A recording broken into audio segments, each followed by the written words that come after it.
नमस्कार दोस्तों, Contra fund के बारे में बहुत सारे लोग जानकारी चाह रहे थे। पहले भी मैं वीडियो बना चुका हूँ। Rule of mutual fund 7531, rule of 72, rule of 15-15-15। अब लोग बहुत सारे पूछ रहे कॉन्ट्रा फंड क्या होते हैं। वैल्यू फंड के बारे में भी बताया था मैंने। अब कॉन्ट्रा फंड क्या होते हैं? क्या कॉन्ट्रा फंड भी और फंड के तरह ही होते हैं? Small cap, large cap, mid cap के तरह ही होते हैं? वैल्यू फंड के तरह ही होते हैं? तो इसका जवाब है नहीं। कॉन्ट्रा फंड का मकसद, सबका एम होता है, इसमें 65% इक्विटी ज़रूर होता है, लेकिन ऐसे स्टॉक में इनका इन्वेस्टमेंट होता है जो अभी परफॉर्म नहीं कर रहे हैं। कॉन्ट्रा का मतलब ही हुआ उल्टा चलना। जो परफॉर्म कर रहे हैं उसमें इन्वेस्ट नहीं होगा, जो परफॉर्म नहीं कर रहे हैं वहाँ पे इसका इन्वेस्टमेंट किया जाएगा। तो क्या एक तरह से ये वैल्यू फंड है? नहीं, ये वैल्यू फंड नहीं है, लेकिन ये अलग थीम पे काम करती है। अब आपको समझ में आ गया कि कॉन्ट्रा का मतलब हो गया, कॉन्ट्रा मतलब उल्टा चल रहा है। तो कॉन्ट्रा फंड क्या लार्ज कैप से बेटर है, क्या मिड कैप से बेटर है, क्या स्मॉल कैप से बेटर है, या क्या वैल्यू फंड से बेटर है? तो इस एक एक करके इसे समझने की कोशिश करते हैं।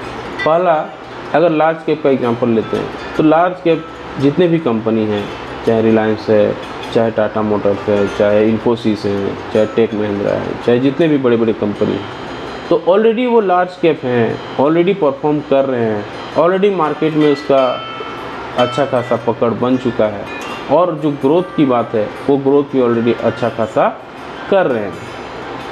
अब कॉन्ट्रा फंड यहाँ पे कैसे इन्वेस्ट करेगा?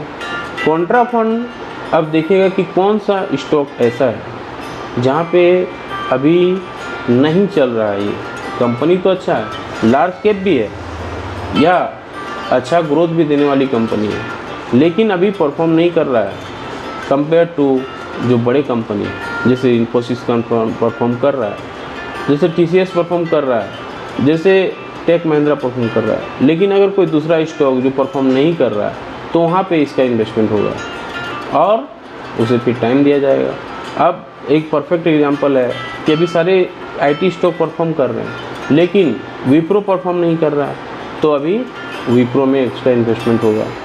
ये हुआ एक कंपनी का एग्जांपल। हो सकता है विप्रो ना भी हो, लेकिन और भी इस तरह का एग्जांपल हम बताने की कोशिश कर रहे हैं।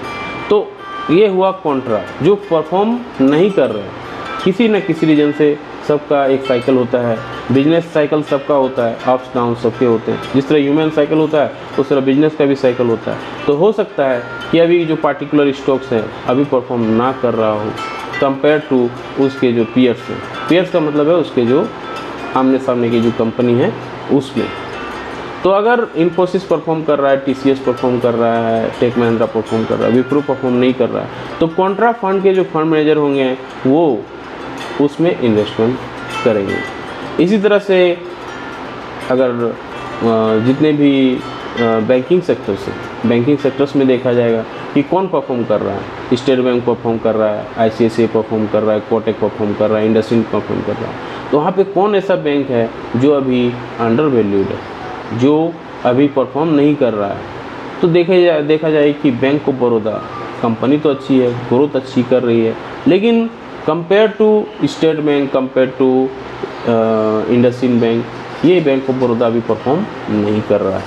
तो fund manager bank of Baroda में इन्वेस्टमेंट करेंगे। इसी तरह से दूसरे भी सेक्टर्स जितने भी हों उसमें इन्वेस्टमेंट किया जाता है। तो ये एक तरह से लार्ज कैप का एग्जांपल हुआ कि लार्ज कैप में किस तरह से वैल्यू को पिक किया जाता है। अब आते हैं मिड कैप में। मिड कैप में फंड मैनेजर क्या करेंगे? जितने भी मिड कैप कंपनी है वहाँ पे उसको इन्वेस्टमेंट कर देंगे। तो मिड कैप में जो कंपनी आती हैं सारे मिड कैप्स में डाल दिए, लेकिन वहाँ पे क्या कौन ऐसा कंपनी है जो परफॉर्म नहीं कर रहा है, जो कॉन्ट्रा चल रहा है, जो उल्टा चल रहा है? तब फंड मैनेजर चूज करेंगे कि कौन सा ऐसा कंपनी है। वो एक एक करके आपको दिखेगा सब मार्केट में। आपको सब दिखने लगता है, फंड मैनेजर को भी दिखता है कि ये परफॉर्म नहीं कर रहा है कंपेयर टू दूसरा। तो फिर मिड कैप्स को यहाँ पे ऐसा नहीं कि आप small cap, mid cap, large cap में ही इन्वेस्टमेंट करना है, यहाँ पे कोई भी कंपनी में इन्वेस्टमेंट किया जा सकता है। तो स्मॉल कैप में भी हुआ, लार्ज कैप में भी हुआ या मिड कैप में भी हुआ। तो वहाँ पे जो अंडर वैल्यूड है, जो परफॉर्म नहीं कर रहे हैं, कॉन्ट्रा फंड वहाँ पे इन्वेस्टमेंट करेगा। अब आते हैं स्मॉल कैप में। स्मॉल कैप में फंड मैनेजर क्या करते हैं कि सारे स्मॉल कैप जितनी कंपनी है वहाँ पे इन्वेस्टमेंट कर देते हैं, लेकिन कॉन्ट्रा फंड में ऐसा नहीं होगा। कॉन्ट्रा फंड में देखा जाएगा कि कौन सा ऐसा कंपनी है जो परफॉर्म नहीं कर रहा है। तो स्मॉल कैप तो है, लेकिन यहाँ पे compare to other small cap यहाँ पे परफॉर्मेंस नहीं है, तो वहाँ पे इन्वेस्टमेंट कॉन्ट्रा फंड में किया जाता है। तो ये हुआ कंपेयर टू कॉन्ट्रा फंड का, किस तरह से लार्ज कैप से कंपेयर हम लोग किए, किस तरह से मिड कैप से कंपेयर किए और किस तरह से स्मॉल कैप से कंपेयर किए।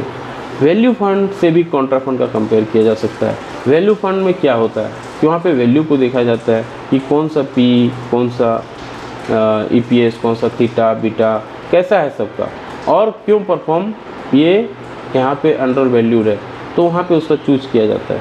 लेकिन कॉन्ट्रा फंड में वैसा वहाँ पर भी सेम कुछ देखा जाता है, लेकिन पार्टिकुलर सेक्टर्स में कौन सा सेक्टर्स अभी परफॉर्म नहीं हो रहा है और क्यों नहीं करना चाहिए इसे परफॉर्म, उसको कॉन्ट्रा फंड में डाला जाता है।